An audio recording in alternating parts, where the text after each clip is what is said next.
Yo, what's up? What's happening? Welcome back to another episode of Those Car Dudes. Today, we're gonna show you how to replace the rear shock absorbers on your E46.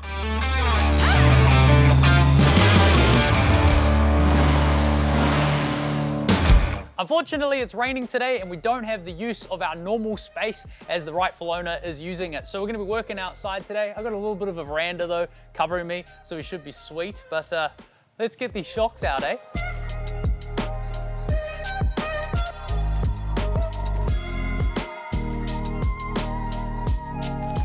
What a mess. No, I'm joking. It's perfect. All we need to do is move these panels around enough to access the nuts on top of the strut towers. So we can access it from the rear and the right here. And then this panel, I couldn't really remove it from the back without removing a whole bunch of stuff. So I can get it from the back seat, which is perfect. Now we have access to the top of the rear struts. We're gonna loosen those nuts and then we're gonna jack up the car so we can access the bolts on the bottom.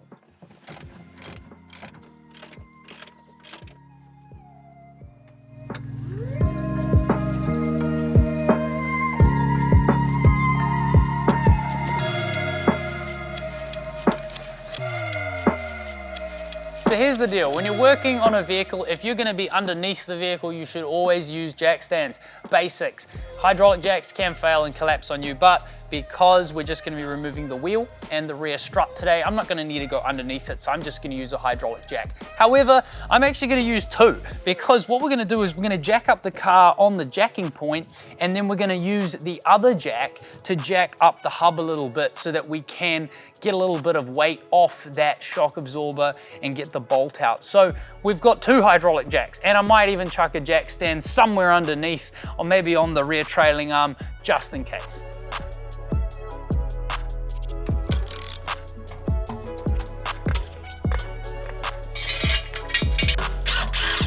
Out she comes.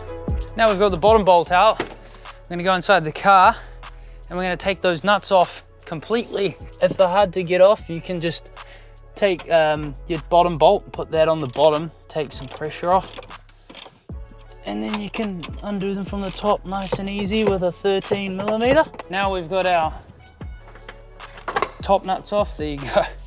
There comes the shock. It's very good to grab your new shock or whatever parts you have and put it next to your old ones to make sure that you've got the right part before you start getting it all dirty and scratched up in case you have to return it. This is looking all good. I got Bilstein B6s. They weren't that expensive and they're a little bit firmer than the factory ones. I'd love to do coilovers at some stage, but for now, we're just gonna replace the rear shocks and we'll get to that later. I've got some new top hats for them as well, which is gonna work perfectly because they also wear out. But one thing I've noticed on the old shock is that, man, that is worn. Like the bump stop is almost completely disintegrated, but we're gonna have to pop them on for now and see how they go. But eventually I'll get some new ones of these so that, yeah, maybe in a couple of weeks or so, because that's almost completely gone. All right guys, full disclosure, I haven't actually mounted the vise to the bench yet, but we should be sweet, you get the idea. We just put that little piece in of the top of the strut there. There's a little kind of flat piece before the thread starts. You can clamp that in the vise, spray some of this. I've actually put some on already, but I'm gonna put some more on. And then grab a 16 and you just wanna try crank that loose. When you start getting to the end and you need to get this nut off, you've got not really any more room to clamp this in the vise. So what you can do in order to stop that shaft from spinning is use a pair of vice grips and you can clamp that on the shaft. Now, if you're gonna be reusing the shock, I don't recommend this, but you can do it at the very top because that's not gonna go into the rest of the shock and cause it to leak. All right, now we can take that nut off.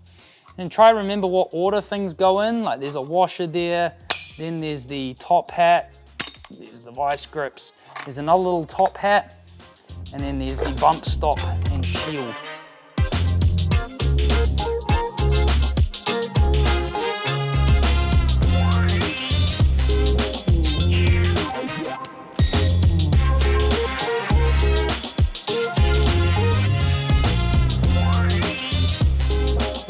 Wiggling this shock into place so that the top bolts on that top hat lined up, and I actually had to tap them in a little bit just to locate them with a hammer, and that worked perfectly. So I put those top nuts on there.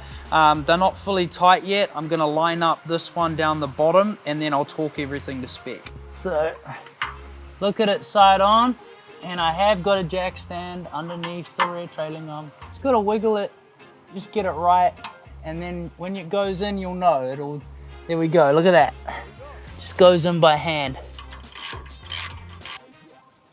I've torqued up the top bolts to about 10 foot-pounds or 13.5 Newton meters roughly, and then the bottom bolt is about 44 foot-pounds or about 60 Newton meters. How good does that look in there? You got like a green spring and a yellow shock with Bilstein written on it. Look at this, bro. You got the Nürburgring, the Nordschleife on the back of the shock, man. That looks so good. So it's very important to keep those stickers, if you can, facing back, because you know, you want your WAF guy to know that you mean business.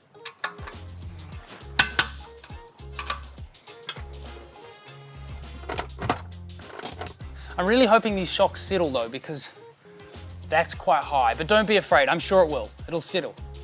It'll settle. It will.